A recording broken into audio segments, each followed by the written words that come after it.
કેમ છો વિદ્યાર્થી મિત્રો? સ્વાગત છે આપ સૌનું આપણી યુટ્યુબ ચેનલ વિદ્યાર્થી જંકશનમાં. આ વિડીયોમાં આપણે શરૂઆત કરશું પ્રકરણ નંબર 2, એક ચલ સુરેખ સમીકરણ.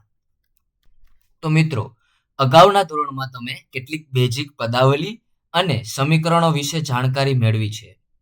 આવી જ પદાવલીઓ જે આપણે શીખ્યા છીએ તેના થોડાક ઉદાહરણો અહીં છે. તો અહીં થોડાક પદાવલીના ઉદાહરણો આપેલા છે, જેવા કે 5x, 2x ઓછા 3, 3x વત્તા y, 2xy વત્તા 5, x વત્તા y વત્તા z, x નો વર્ગ વત્તા 1 અને થોડાક સમીકરણોના ઉદાહરણ છે, જેવા કે 5x બરાબર 25, 2x ઓછા 3 બરાબર 9, 6z વત્તા 10 બરાબર ઓછા 2, 2y વત્તા 5/2 બરાબર 37/2. તો મિત્રો, અહીં આપણી પાસે પદાવલી અને સમીકરણ બંનેના ઉદાહરણો આપેલા છે. તો તમને યાદ જ હશે કે સમીકરણમાં હંમેશા બરાબરના ચિહ્નનો ઉપયોગ થાય છે, જ્યારે પદાવલીમાં તેનો ઉપયોગ થતો નથી. ઉપરની અમુક પદાવલીઓમાં એક કરતાં વધારે ચલનો પણ ઉપયોગ થયેલો છે. ઉદાહરણ તરીકે 2xy વત્તા 5. આ ઉદાહરણમાં 2 ચલ છે. તેમ છતાં હવે આપણે સમીકરણ બનાવવા માટે ફક્ત એક જ ચલનો ઉપયોગ કરીશું અને ફક્ત સુરેખ પદાવલીઓ જ સમીકરણ બનાવવામાં ઉપયોગમાં લઈશું. એટલે કે પદાવલીમાં રહેલા ચલની મોટામાં મોટી ઘાત 1 હશે, ત્યારે આપણે એને સુરેખ કહીશું. સુરેખ પદાવલીના ઉદાહરણ નીચે મુજબ છે. અહીં સુરેખ પદાવલીના ઉદાહરણો આપેલા છે, જેવા કે 2x, 2x વત્તા 1, 3y ઓછા 7, 12 ઓછા 5z.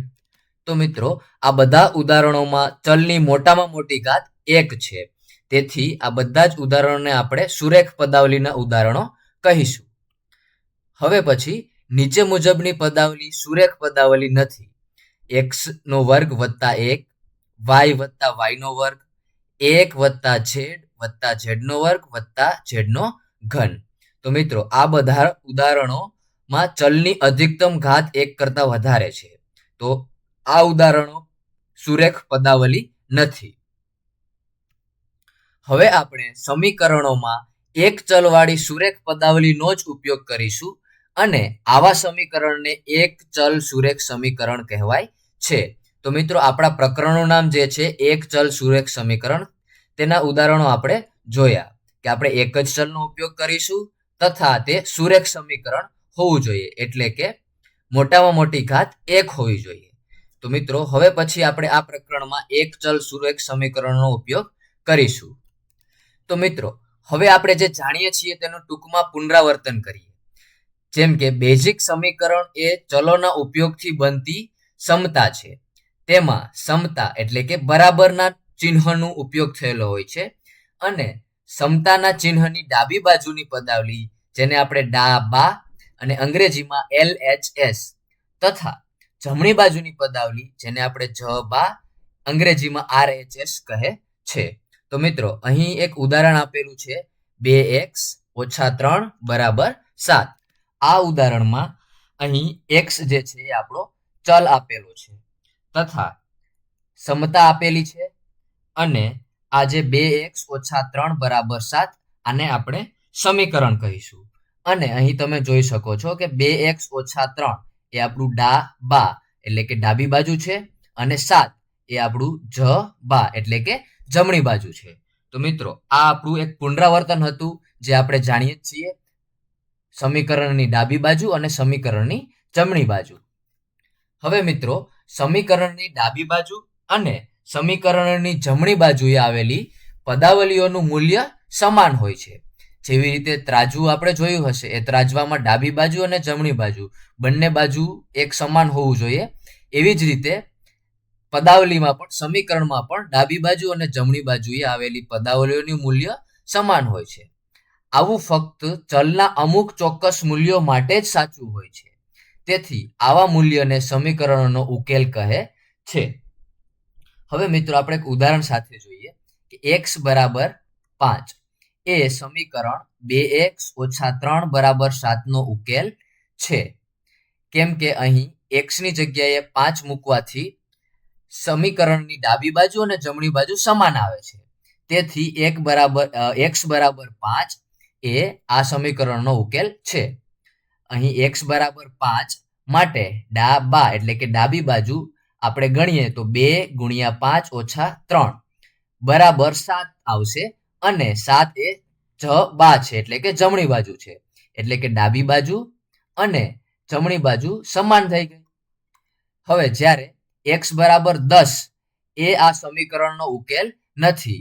કેમ કે x બરાબર 10 માટે ડાબી બાજુ 2 ગુણ્યા 10 ઓછા 3 બરાબર 17 થશે. તે જમણી બાજુને બરાબર નથી.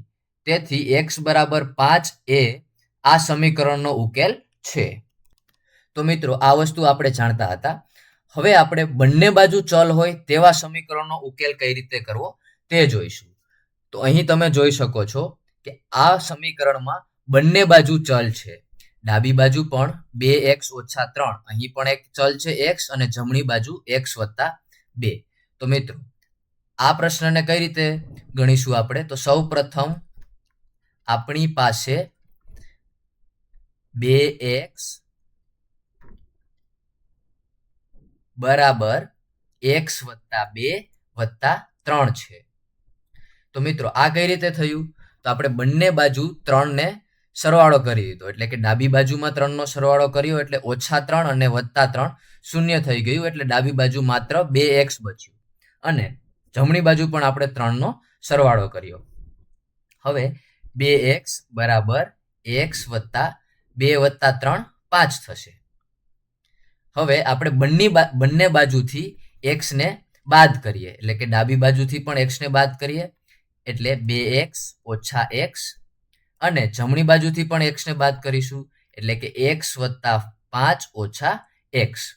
હવે ડાબી બાજુથી x ને બાદ કરીએ તો 2x ઓછા 1 આપણી પાસે x વધશે અને જમણી બાજુથી x ઓછા x શૂન્ય થઈ જશે અને આપણી પાસે માત્ર 5 વધશે. એટલે કે x બરાબર 5.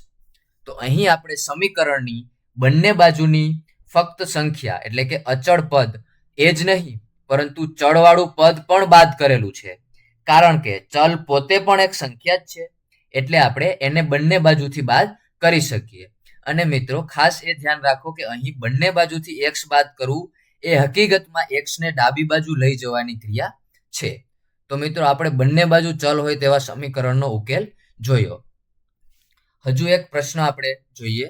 અહીં ડાબી બાજુ 3x બરાબર જમણી બાજુ 2x વત્તા 18 છે. તો મિત્રો આ સમીકરણમાં આપણે બંને બાજુથી શું કરીશું? 2x ને બાદ કરીશું. એટલે કે ડાબી બાજુ પણ ઓછા 2x થશે અને જમણી બાજુ પણ 2x વત્તા 18 ઓછા 2x. તો મિત્રો ડાબી બાજુ 3x ઓછા 2x એટલે આપણી પાસે માત્ર x વધશે અને જમણી બાજુ 2x અને 2x બાદ બાકી થઈ અને શૂન્ય થઈ જશે એટલે જમણી બાજુ માત્ર 18 વધશે. તો મિત્રો આ પ્રશ્નનો ઉકેલ આપણી પાસે આવ્યો 18. એટલે કે x બરાબર 18 એ સમીકરણનો ઉકેલ છે. તો આપણે બંને બાજુ ચલ હોય તેવા સમીકરણોના ઉકેલ જોયા. તો મિત્રો જો તમને વિડીયો પસંદ આવ્યો હોય તો અમારી YouTube ચેનલ વિદ્યાર્થી જંકશનને લાઈક કરો અને હવે પછી આપણે સ્વાધ્યાય 2.1 ના પ્રશ્નો જોઈશું. Thank you.